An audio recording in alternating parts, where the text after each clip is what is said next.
ಈಗಲೂ ಕೂಡ ತುಂಬಾನೇ ಕಾಮೆಂಟ್ಸ್ ಬರ್ತಾ ಇದಾವೆ ಏಪ್ರಿಲ್ 5 ಅಂದ್ರೆ ನಾಳೆನೇ ಸೆಕೆಂಡ್ PUC ರಿಸಲ್ಟ್ ಇದೆಯಾ ಅಂತ ಹೇಳಿ. ಯಾಕಂತ ಹೇಳಿದ್ರೆ ತುಂಬಾ ಜನ ಹೇಳ್ತಾ ಇದಾರಂತೆ ನಾಳೆನೇ ಅಂದ್ರೆ ಏಪ್ರಿಲ್ 5ಕ್ಕೇನೆ ಬೆಳಗ್ಗೆ 10 ಗಂಟೆ ಸುಮಾರು ಈ ಒಂದು ಸೆಕೆಂಡ್ PUC ರಿಸಲ್ಟ್ ಬರುತ್ತೆ ಅಂತ ಹೇಳಿ. ಸೊ ಹೀಗಾಗಿನೇ ನಾನು ಎಷ್ಟು ಸಲ ವಿಡಿಯೋ ಮಾಡಿ ತಿಳಿಸ್ಕೊಟ್ಟಿದ್ರು ಕೂಡ ಮತ್ತೆ ಸೇಮ್ ಪ್ರಶ್ನೆನ ಕೇಳ್ತಾ ಇದ್ದೀರಾ. ಅದರಿಂದಾಗಿನೇ ಈ ವಿಡಿಯೋನ ಮಾಡ್ತಾ ಇರೋದು. ಸೊ ವಿಷಯ ಏನಪ್ಪಾ ಅಂತ ಹೇಳಿದ್ರೆ ಈಗಾಗಲೇ ಇವ್ಯಾಲ್ಯೂಯೇಷನ್ ಏನಿದೆ ಏಪ್ರಿಲ್ 3ಕ್ಕೇನೆ ಮುಕ್ತಾಯ ಆಗಿದೆ. ಸೊ ಹೀಗಾಗಿನೇ ಎಲ್ಲರೂ ಕೂಡ ಅಂದ್ಕೊಂಡಿದ್ದಾರೆ ಒಂದು 2 ದಿನದಲ್ಲಿ ಅಂದ್ರೆ ಏಪ್ರಿಲ್ 5ಕ್ಕೆ ರಿಸಲ್ಟ್ ಬರುತ್ತೆ ಅಂತ ಹೇಳಿ.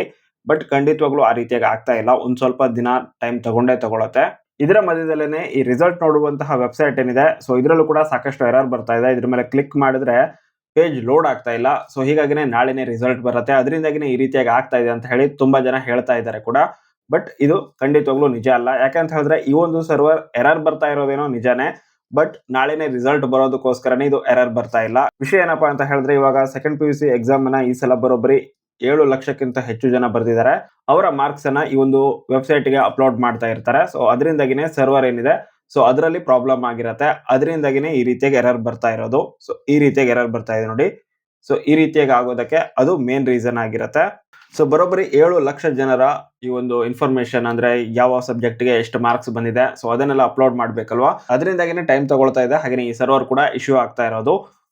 ಅದನ್ನ ಬಿಟ್ಟು ನೀವು ಅಂದ್ಕೊಂಡಿರೋ ರೀತಿ ನಾಳೆನೇ ರಿಸಲ್ಟ್ ಬರುತ್ತೆ ಅದರಿಂದಾಗಿನೇ ಸರ್ವರ್ ಈ ರೀತಿಯಾಗಿ ಬಿಸಿ ಬರ್ತಾ ಇದೆ ಆ ರೀತಿಯಾಗಿ ನೀವೇನಾದ್ರೂ ಅಂದ್ಕೊಂಡಿದ್ರೆ ಖಂಡಿತವಾಗ್ಲೂ ಅದಲ್ಲ ವಿಷಯ. ಸೊ ವಿಷಯ ಈ ರೀತಿಯಾಗಿರುವಂತದ್ದು. ಹಾಗೇನೆ ಇವಾಗ ಏಪ್ರಿಲ್ 3ಕ್ಕೆ ಇವ್ಯಾಲ್ಯೂಯೇಷನ್ ಕಂಪ್ಲೀಟ್ ಆಗಿರೋದ್ರಿಂದ ಡಾಟಾ ಅಪ್ಲೋಡ್ ಮಾಡೋದಕ್ಕೆ ಒಂದು ಸ್ವಲ್ಪ ಟೈಮ್ ಆದ್ರೂ ಬೇಕೇ ಬೇಕು.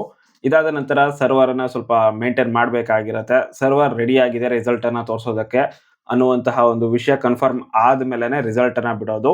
ಇದರ ಜೊತೆಗೆ ಇವಾಗ ಸುದ್ದಿಗೋಷ್ಠಿ ಮಾಡ್ತಾರೆ ಅಂತ ಕೂಡ ಹೇಳಿದೆ. ಬಟ್ ಕೆಲವರು ಅಭಿಪ್ರಾಯವನ್ನ ಹೇಳ್ತಾ ಇದ್ರಿ ಸುದ್ದಿಗೋಷ್ಠಿ ಮಾಡ್ಬೇಕು ಅಂತ ಏನೂ ಇಲ್ಲ, ಡೈರೆಕ್ಟ್ ಆಗೂ ಕೂಡ ರಿಸಲ್ಟ್ ಅನ್ನ ಬಿಡಬಹುದು ಅಂತ ಹೇಳಿ. ಬಟ್ ಎಜುಕೇಶನ್ ಬೋರ್ಡ್ ಅಂತ ಇರುತ್ತಲ್ವಾ ಸೊ ಎಜುಕೇಶನ್ ಬೋರ್ಡ್ ಇಂದ ಅಫಿಷಿಯಲ್ ಕನ್ಫರ್ಮೇಶನ್ ಆದ್ರೂ ಬಂದೇ ಬರುತ್ತೆ. ಸೊ ಆ ರೀತಿಯಾಗೂ ಕೂಡ ಯಾವುದೇ ರೀತಿಯಾಗಿ ಕನ್ಫರ್ಮೇಶನ್ ಬಂದಿಲ್ಲ ಏಪ್ರಿಲ್ 4 10 ಗಂಟೆ ತನಕನು, ರಾತ್ರಿ 10 ಗಂಟೆ ತನಕನು. ಸೊ ಹೀಗಾಗಿ ರಿಸಲ್ಟ್ ನಾಳೆ ಬರೋದು ಆಲ್ಮೋಸ್ಟ್ ಡೌಟ್. ನಾಳೆ ಬೆಳಿಗ್ಗೆ ಬೇಕಿದ್ರೆ ನೋಡೋಣ. ಏನಾದ್ರೂ ನೋಟಿಫಿಕೇಶನ್ ಏನಾದ್ರೂ ಬಂತು ಅಂತ ಹೇಳಿದ್ರೆ ನೆಕ್ಸ್ಟ್ ಡೇ ಅಂದ್ರೆ ಏಪ್ರಿಲ್ 6ಕ್ಕೆ ರಿಸಲ್ಟ್ ಬರೋದಿದ್ರೆ ನಾಳೆ ಏನಾದ್ರೂ ನೋಟಿಫಿಕೇಶನ್ ಬಿಡ್ತಾರೆ. ಇಲ್ಲ ಅಂತ ಹೇಳಿದ್ರೆ ಏಪ್ರಿಲ್ 10ಕ್ಕೇನೆ ರಿಸಲ್ಟ್ ಬರುವಂತಹ ಚಾನ್ಸ್ ಇದೆ. ಕಳೆದ ವರ್ಷ ಅಂದ್ರೆ 2024 ಕೂಡ ಸೇಮ್ ಏಪ್ರಿಲ್ 10ಕ್ಕೇನೆ ರಿಸಲ್ಟ್ ಬಂದಿತ್ತು.